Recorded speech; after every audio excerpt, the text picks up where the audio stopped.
You know, Alex, I was looking at this little scrap of basswood this morning, and it occurred to me that wood carving is essentially the only hobby where you pay money for a block of material just so you can spend 4 hours turning half of it into floor sweepings. That is a very expensive way to keep your shop vacuum busy, Tiger. But seriously, whenever people see your carvings, they assume you were born with a gouge in your hand. But you didn't actually start with the fine art stuff, did you? Not even close. I actually avoided it for years because I was intimidated by the sheer volume of steel involved. I mean, look at a carving catalog. You've got sweep numbers, fishtails, spoon gouges, V-tools. It looks like a dental clinic for giants. I didn't actually dive in until about 8 years ago. Before that, I just talked a big game while selling the tools to other people. So you were a closeted carver? Pretty much. I spent all this time talking to master carvers, hearing their secrets, but I was too chicken to actually put steel to grain. But there was one piece of advice that finally pushed me over the edge. A carver told me that a beginner with a sharp $20 knife will have a better time than a pro with a dull $200 chisel. Well, that's a relief for the budget, but sharp is a scary word for someone who still has all 10 fingers and would like to keep them that way. If I'm looking at a blank block of wood, where do I even start? Is there a hello world of wood carving? The hello world is usually whittling. It's the most accessible gateway drug we have. You take a piece of wood and a knife and you just subtract.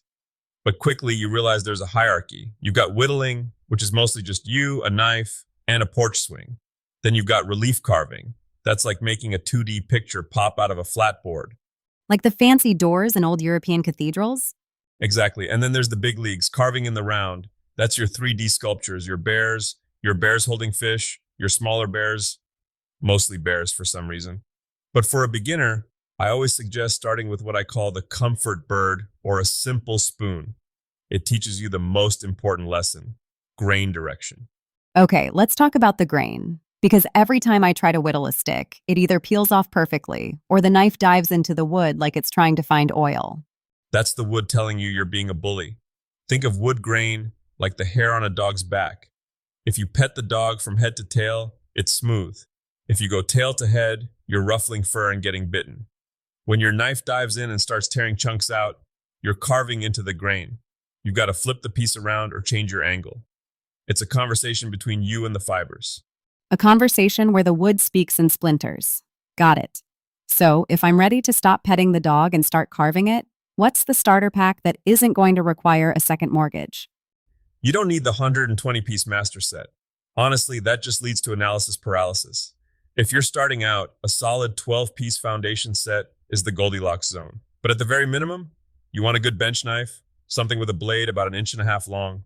Too long and you lose control. Too short and you're just scratching. And the curved ones? Those look like they belongs in a pirate movie. Those are gouges.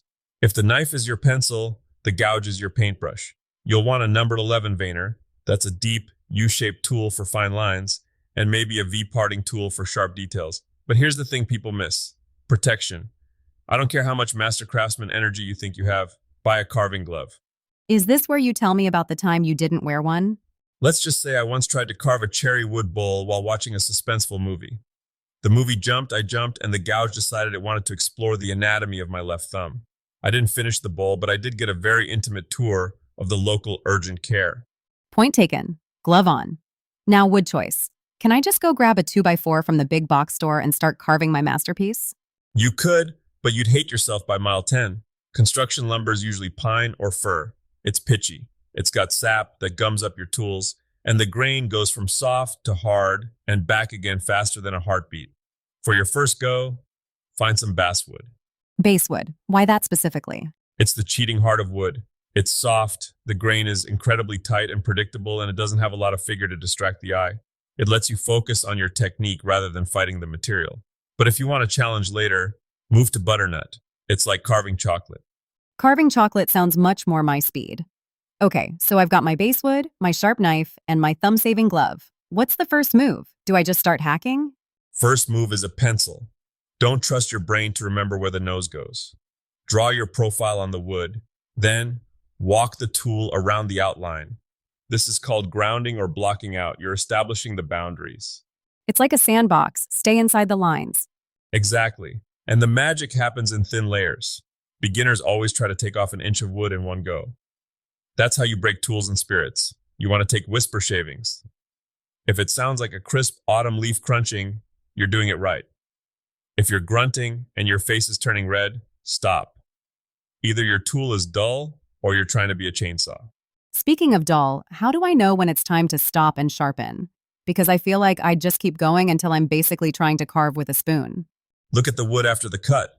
If the surface looks shiny and smooth, your blade is keen. If the cut looks white or fuzzy, like it's been sanded with a rock, that's the blade crushing the fibers instead of slicing them. That's your signal to hit the strop. The strop.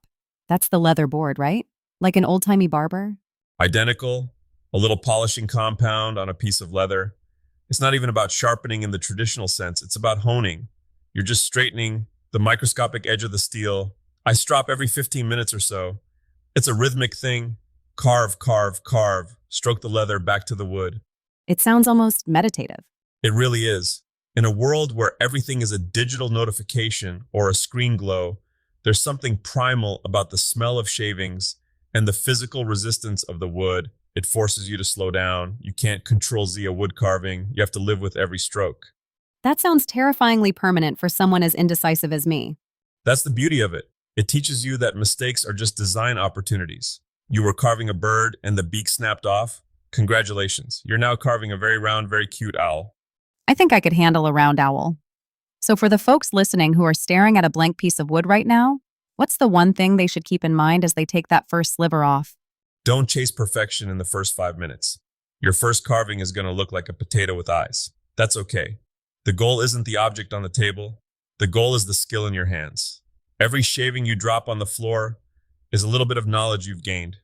Just keep the steel sharp and the grain in mind. Well, I'm off to go buy a glove and some chocolate wood. Good luck. And remember, if the wood starts talking back to you, it's probably time to take a break and sharpen your knife. Thanks, Tiger. This was actually surprisingly encouraging. Anytime. Now help me sweep up this tuition I left on the floor.